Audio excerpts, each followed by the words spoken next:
नमस्कार, टीव्ही 9 मराठीमध्ये आपलं स्वागत। मी प्रज्ञा। पाहणार आहोत महाफा स्वरूपात बातम्या 50।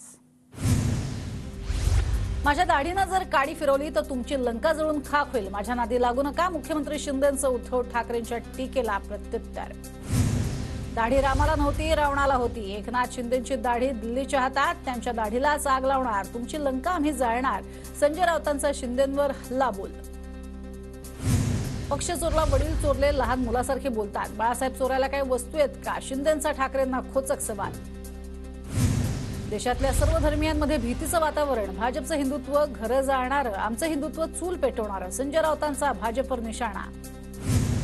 उद्धव ठाकरे आज छत्रपती संभाजीनगरच्या दौऱ्यावर। गंगापूर, वैजापूर आणि कन्नडमध्ये ठाकरेंच्या होणार जाहीर सभा। ठाकरे गटाच्या याचिकेवर आज सुप्रीम कोर्टात सुनावणी। राहुल नार्वेकरांनी दिलेल्या निकालाविरोधातील याचिकेवर आज दुपारी सुनावणी होणार। 3 पक्ष एकत्र आल्यामुळे मला मतदारसंघ राहिलेला नाही, मला कुठे जायला आवडेल या पर्यायाला आता उशीर झालाय। राज्यसभा निवडणुकीच्या तोंडावर बीडमध्ये पंकजा मुंडेंचं विधान। मुख्यमंत्री शिंदे आज कल्याण डोंबिवलीच्या दौऱ्यावर जाणार। पालिकेच्या विकास कामांचं उद्घाटन मुख्यमंत्र्यांच्या हस्ते, तर उद्धव ठाकरे आदित्य ठाकरेंच्या दौऱ्यानंतर मुख्यमंत्र्यांचा दौरा। मुख्यमंत्र्यांनी बोलावली वाढवण बंदराविरोधी समितीची बैठक। 19 फेब्रुवारीला वाढवण बंदराचं मोदींच्या हस्ते भूमिपूजन करण्याचं नियोजन। मात्र वाढवण बंदर उभारणीस होणारा स्थानिकांचा विरोध वाढत असल्यानं बैठकीचं आयोजन।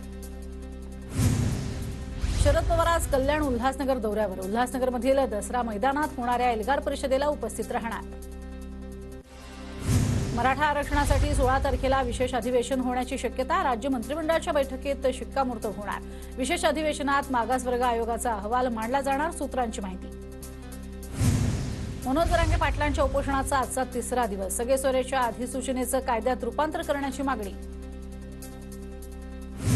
ठाकरे गटाचे आमदार राजन साळवींच्या कुटुंबाच्या अटकपूर्व जामीन अर्जावरती आज सुनावणी। कोर्टाच्या आदेशाकडे लक्ष। मुंबईसह उपनगरात थंडीची चाहूल। मुंबईच्या वेधशाळेत काल 16.6 अंश सेल्सिअस तापमानाची नोंद। हवेत गारवा वाढल्यानं नागरिकांना दिलासा। एलटीटी रेल्वे स्टेशनवरती आज रात्री 10:30 नंतर ब्लॉक मोठे प्लॅटफॉर्म तयार करण्याच्या उद्देशानं मध्यरात्री मुंबईमध्ये ब्लॉकचं आयोजन, तर लांब पल्ल्याच्या रेल्वे गाड्यांवरती परिणाम होण्याची ही शक्यता। मुंबईमध्ये हृदयरोग, मधुमेह, कर्करोग रुग्ण शोधण्यासाठी पुढील वर्षापासून मुंबई महापालिका घरोघरी जाऊन सर्वेक्षण करणार। त्याचबरोबर कर्करोग प्रतिबंधासाठी विशेष मॉडेल राबवलं जाणार। पीएमपी बसची फेरी रद्द झाली तर प्रवाशांना माहिती मिळणार। डेपोमधील सूचना फलकावरती माहिती देण्याचे पीएमपी प्रशासनाचे आदेश। राज्य शिष्यवृत्ती परीक्षा येत्या 18 फेब्रुवारीला होणार। 6000 परीक्षा केंद्रांवरती 9 लाख विद्यार्थी परीक्षा देणार। सीईटी परीक्षेसाठी अर्ज करण्याची आजची शेवटची मुदत। याआधी 2 वेळा सीईटी परीक्षेसाठी मुदतवाढ। मुंबईतल्या राडारोड्यावरील प्रक्रियेसाठी पालिकेची 230 कोटींची तरतूद। बांधकामं आणि पाडकामातून निर्माण होणाऱ्या धुळीच्या नियंत्रणासाठी कार्यपद्धती निश्चित। हवा प्रदूषण नियंत्रणासाठी प्रशासनाकडून दीर्घकालीन उपाययोजना हाती।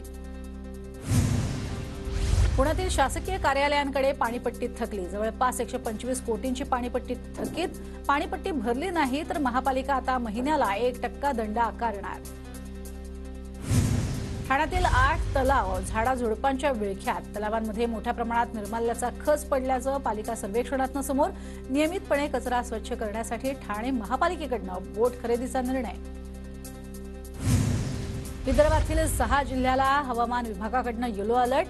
वर्धा, अमरावती, नागपूर, चंद्रपूर, गोंदिया आणि भंडारा जिल्ह्यामध्ये आज पावसाची शक्यता। नागपूरसह विदर्भाला सलग दुसऱ्या दिवशी अवकाळीचा फटका। भंडारा, वर्धा, नागपूर, चंद्रपूर, गोंदिया, अमरावती इथे गारपिटीचा फटका। पिकांचं मोठं नुकसान। शरद पवार गटाकडून माढा लोकसभेची निवडणूक लढवली जाणार, तर स्वतःच्या फायद्यासाठी आमदार अजित पवारांसोबत गेले। शरद पवार गटाचे नेते अभय सिंग जगताप यांचं वक्तव्य। गाव चलो अभियानाअंतर्गत पुण्याच्या भोरमध्ये ग्रामीण भागात गावोगावी जात भाजप कार्यकर्त्यांचा नागरिकांसोबत संवाद। नागरिकांसोबत केंद्र सरकारच्या योजनेबाबत चर्चा। सोलापूरच्या माढ्यातल्या साई पब्लिक शाळेमध्ये भरलेल्या आनंद बाजारात 2 लाखांची उलाढाल। विद्यार्थ्यांच्या व्यावहारिक ज्ञानामध्ये भर देण्यासाठी शाळेचा अनोखा उपक्रम, त्याला उत्तम प्रतिसाद। पुण्याच्या राजगुरुनगरमध्ये आज कुणबी जात प्रमाणपत्र शिबिराचं आयोजन। अर्ज पडताळणीद्वारे वैध असणाऱ्यांना जात प्रमाणपत्राचं वाटप केलं जाणार। तहसीलदार प्रशांत बेडसे यांची माहिती। वाशिम जिल्ह्यातील आरोग्य केंद्र आणि उपकेंद्रात आरोग्य कर्मचाऱ्यांची 60% पदं रिक्त। उपचारांसाठी रुग्णांची फरफट, आरोग्य कर्मचाऱ्यांच्या जागा भरण्याची मागणी। नाशिकच्या गोदा आरतीच्या वादावरती आता थेट ग्रामसभा। गोदावरी जन्मोत्सवावेळी आरती करण्याचा अधिकार वाद संपुष्टात येत नसल्यानं ग्रामसभेत आरतीच्या अधिकाराबाबत ठराव होणार।